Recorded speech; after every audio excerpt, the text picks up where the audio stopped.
Hello everyone, welcome to your channel Sir Birendra. I hope you all are doing great. This is the video for all people who are appearing for IELTS General. This is the sample test for IELTS listening. Kindly pay attention to all the instructions being given in the video. Kindly complete the test and I'll meet you at the end of the video with your scores.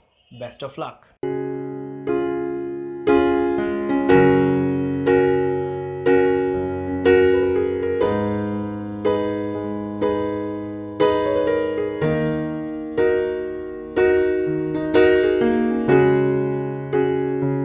Part 1. Complete the notes about two people who work at ESCO Engineering.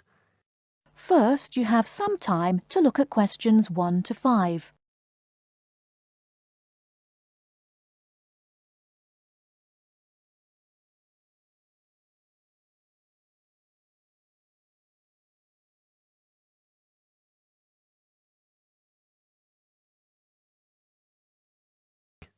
Listen and complete the notes about two people who work at ESCO Engineering.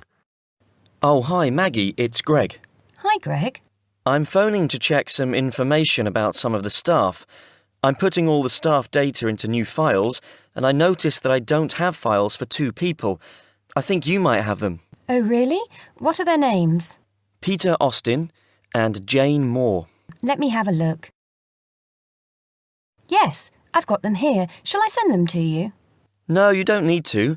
Just give me the information now. I can write it on some new files.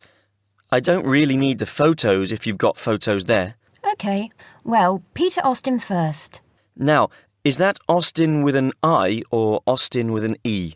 It's Austin, and his address is 110 Argyle Street, Tunbridge Wells, Kent, TN3 5RQ. 110? Uh-huh. And his phone number?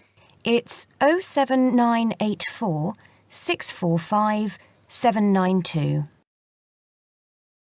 OK. And how old is he? He's 47. 47. And what about his marital status? He's married. There's a note here that he has 3 children, 2 boys and a girl.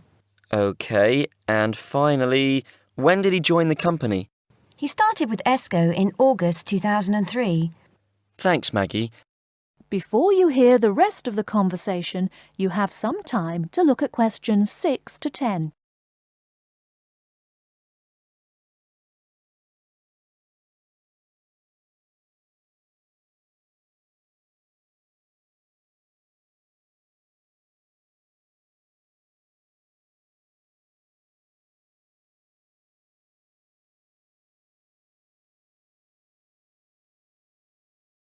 Now listen and answer questions 6 to 10. Now, what about Jane? Her name's Jane Moore, that's Moore, and her address is 72 Cedar Road, Crowborough, Kent, CR3 5RQ. CR3 and what, sorry? CR3 5RQ. And how do you spell cedar? CEDAR. Her phone number is 07984 650 396. 07984 650 396. Yes. Now, she's 22 and she's single. OK. And she started with ESCO in 2005, February 2005. Right, thanks, Maggie. That's very helpful. Goodbye now. Goodbye.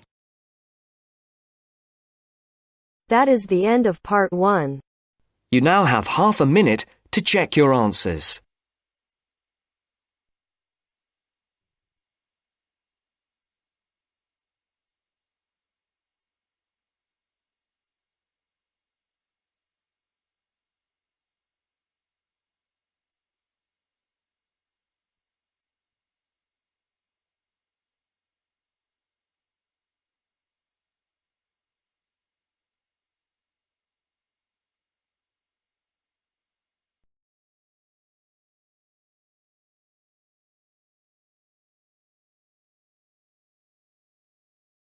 Now turns to part 2.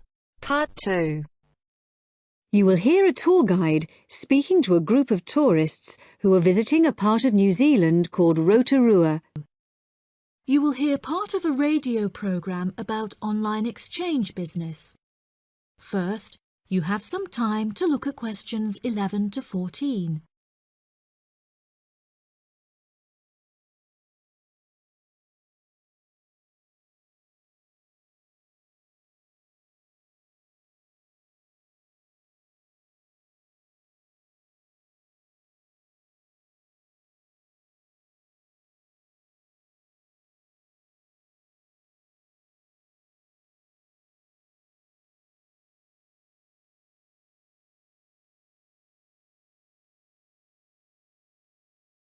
Now listen carefully and answer questions 11 to 14.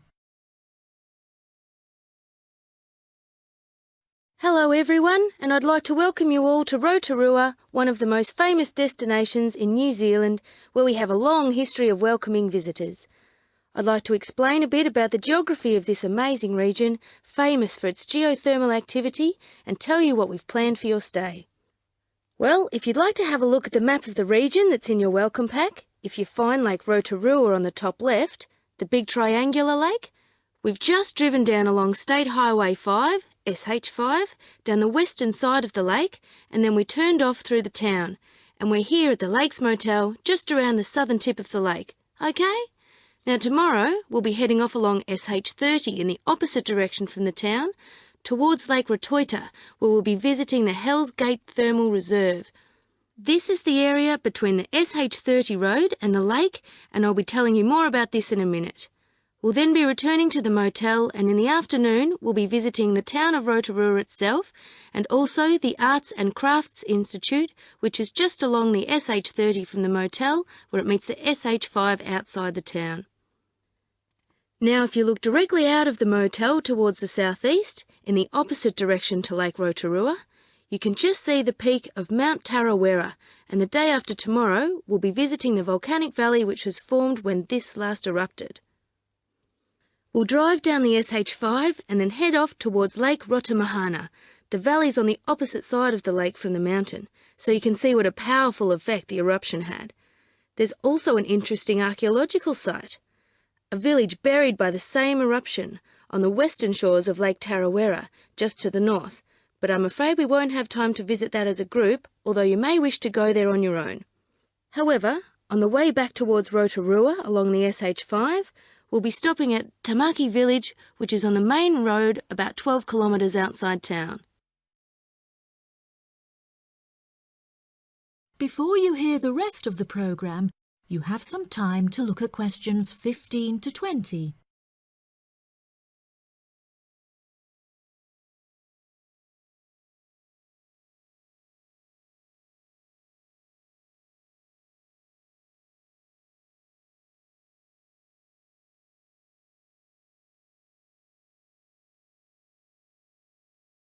Now listen and answer questions 15 to 20. So now let me tell you a bit more about these attractions. Just driving past the lake and through the town, I'm sure you've realised this is somewhere quite different from anywhere else in the world. So tomorrow, we'll start by visiting Hells Gate Thermal Reserve. This is the most active area of the region volcanically, and you'll see New Zealand's largest boiling whirlpool, where the water is actually 100 degrees centigrade, together with the largest hot waterfall in the southern hemisphere, where it's a more comfortable 40 degrees centigrade. Just right for a hot shower. Entry is just $12 for adults and $6 for children. We'll come back to the motel for lunch, after which we'll visit the Arts and Crafts Institute, where you can learn about Maori people who lived here before the Europeans came. There's a display of Maori carving, showing this traditional skill at its most impressive, and exhibitions where you can learn about the use of geothermal waters for cooking food and for medicinal purposes. Entry is free and you'll find plenty to do there for the whole afternoon. The following day we'll be visiting another highlight of the region, the Volcanic Valley. This is a very new part of New Zealand. The valley was formed less than 150 years ago in 1886 when Mount Tarawera erupted violently, completely destroying the beautiful pink and white terraces that used to attract tourists to the region. After lunch, you can take a boat trip to see the volcanic activity at the edge of the lake. That's $25 for adults and $5 for children. We'll then be spending the afternoon learning more about traditional Maori life and pre-European New Zealand at Tamaki Village. As you walk around this recreated village, your Maori guide will tell you more about this traditional culture, and as the sun sets, you can enjoy a traditionally cooked feast known as the hangi, that's Hangi, consisting of meat and vegetables cooked over hot stones, which are placed in a hole in the ground and covered with earth. And there's no extra charge for this, it's all included in the basic cost of your holiday. Now, does anyone have any questions? That is the end of part 2. You now have half a minute to check your answers.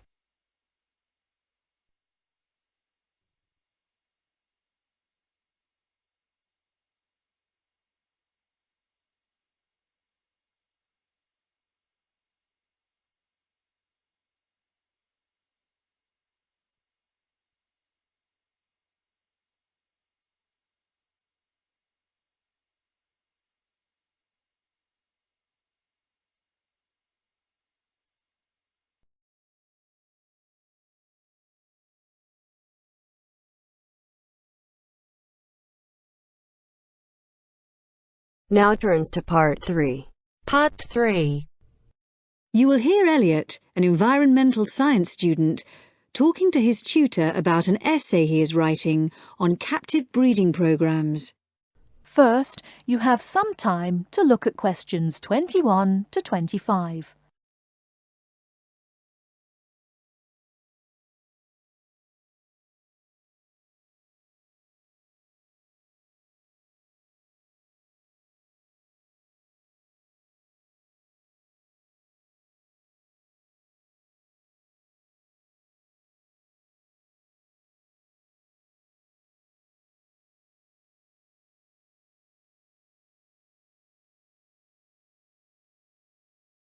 Now listen carefully and answer questions 21 to 25.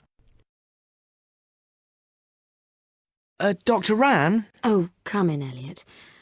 Thanks for sending me the draft of your extended essay.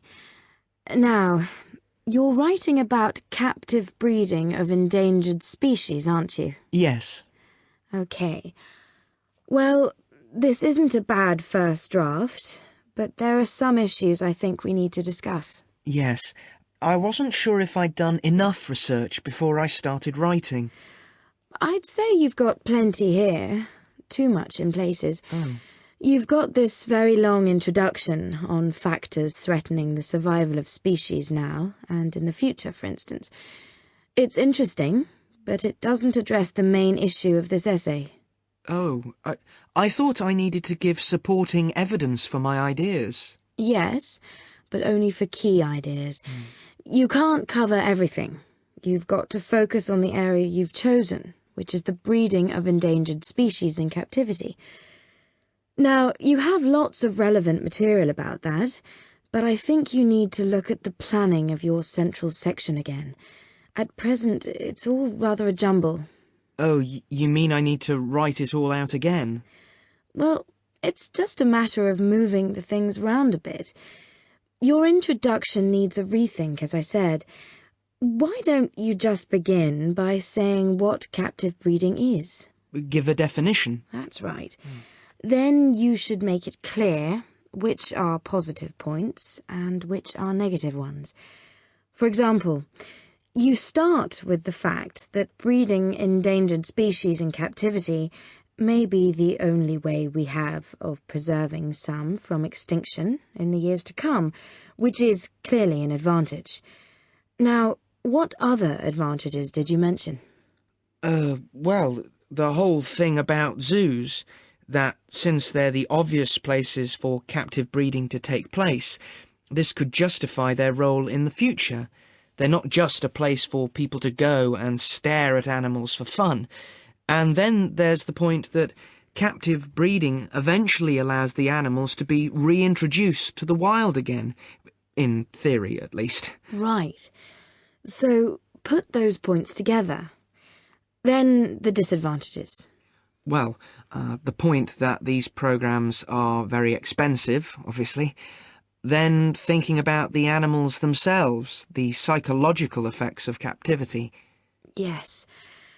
And you also had a good section on the problem of disease for animals in captivity. But maybe you could have mentioned the poor success rate when they are eventually reintroduced into the wild. Right. Before you hear the rest of the talk, you have some time to look at questions 26 to 30.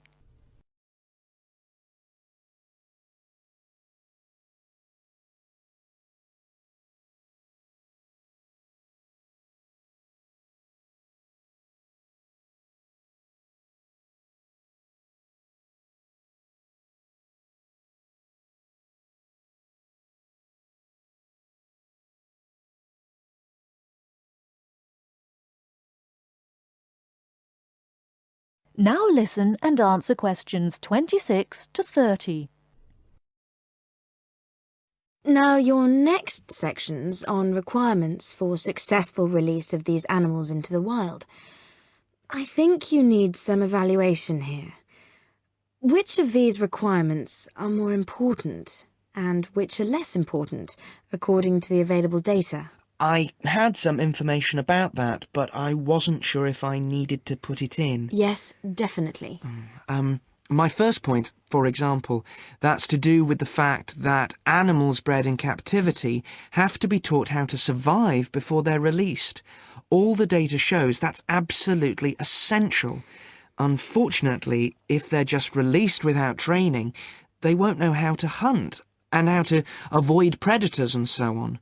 Some articles suggest that it's necessary, actually, to provide food and shelter for the animals after they've been released, at least for the first few months. But the research suggests that this is less crucial to the successful reintegration of the animals. Right. You also mentioned the idea of providing employment for local people in the areas where the animals were being re-released, and education, so that they'll see the return of the animals into their habitats as a positive thing. Yes, that sounds important to me, but I couldn't actually find any statistics or information about it. And I'd have thought it was really important to screen the animals to be sure they were healthy before they were returned to the wild.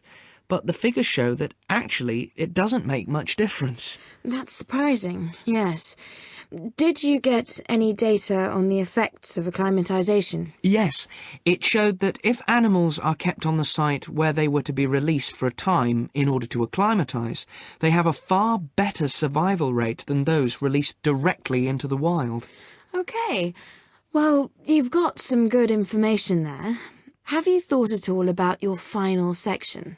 Well, I think I'll be looking at the whole question of habitat protection and whether in fact captive breeding is the answer, or whether we can protect endangered species within their natural habitat. That sounds fine. So, I think if you go away and make those changes, that sounds quite promising. Thank you. That is the end of part 3. You now have half a minute to check your answers.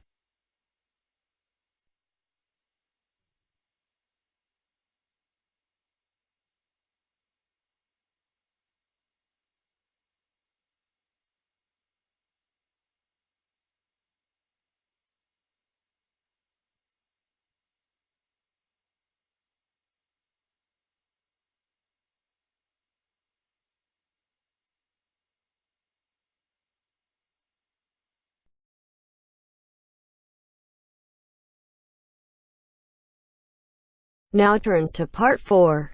Part 4. You will hear an orientation lecture on sports therapy.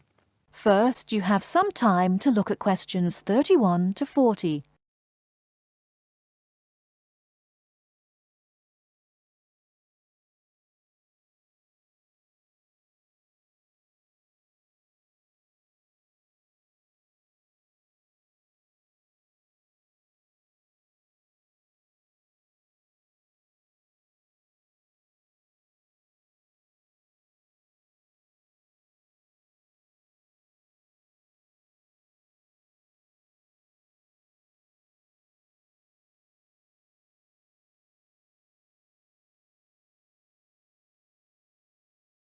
Now listen carefully and answer questions 31 to 40.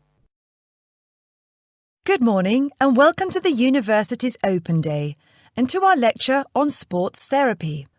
There are two good reasons to be here.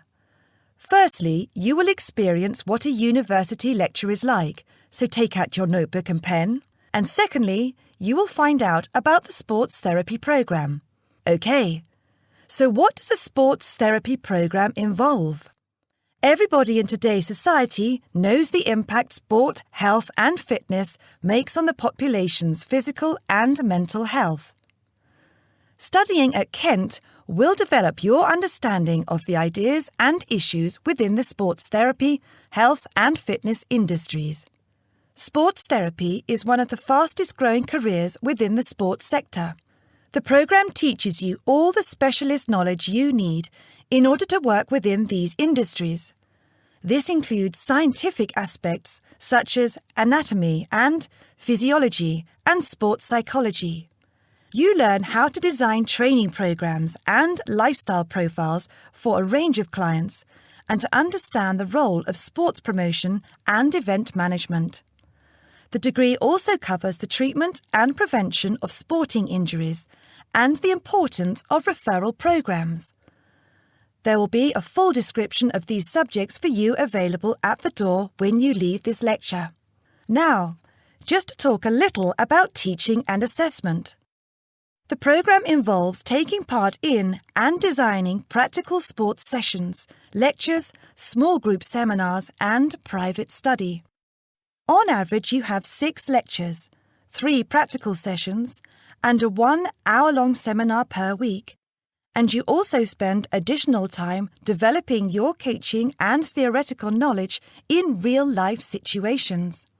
At Stage 1, the first half of the year is assessed by 100% coursework and observed assessments. A majority of the modules also have written exams within the final half of the year, with the rest practically assessed. Stage 2 and 3 assessment varies from 100% coursework to a combination of examination and coursework, usually in the ratio 50-50, 60-40 or 80-20. You're probably wondering what career paths you can take once you've completed this degree. Well, careers can vary from employment in health and fitness clubs, sports injury clinics, sports development within local authorities, or with national governing bodies of sport, working in community leisure or sports attractions, self-employed personal trainer or sports therapist. There are some requirements you need to fulfill to enter this course. International students can qualify with the following: school certificates and higher school certificates awarded by a body approved by the university, matriculation from an approved university with a pass in English language at GCSE O-level or an equivalent level in an approved English language test, passing one of Kent's foundation programmes, provided that you meet the subject requirements for the degree course you intend to study, or an examination pass accepted as equivalent to any of the above. In order to enter directly onto a degree course, you also need to prove your proficiency in English, and we ask for one of the following: average 6.5 in Ielts test, minimum 6.0 in reading and writing, Grade B in Cambridge Certificate of Proficiency in English, Grade A in Cambridge Advanced Certificate in English, a pass overall in the JMB/NEAB test in English for overseas students, with at least B in writing, reading and speaking modules, a TOEFL score of at least 580 written test or 237 computer test. If you haven't yet reached those standards, Kent runs a foundation course for international students, which gives you a year's academic and language training before you begin on your degree. Right, that's about it. Any questions? That is the end of part 4. You now have half a minute to check your answers.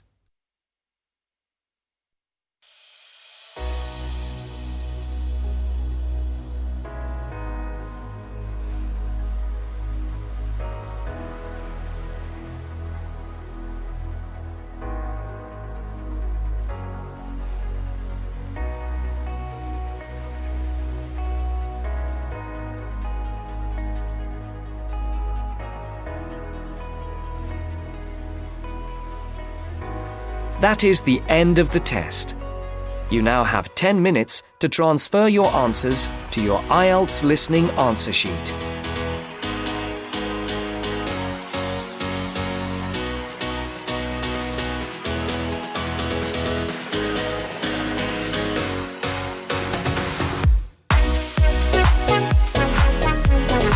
Congratulations, you have completed your test. Don't forget to comment your score and don't forget to like, share and subscribe the channel for more videos. Thank you.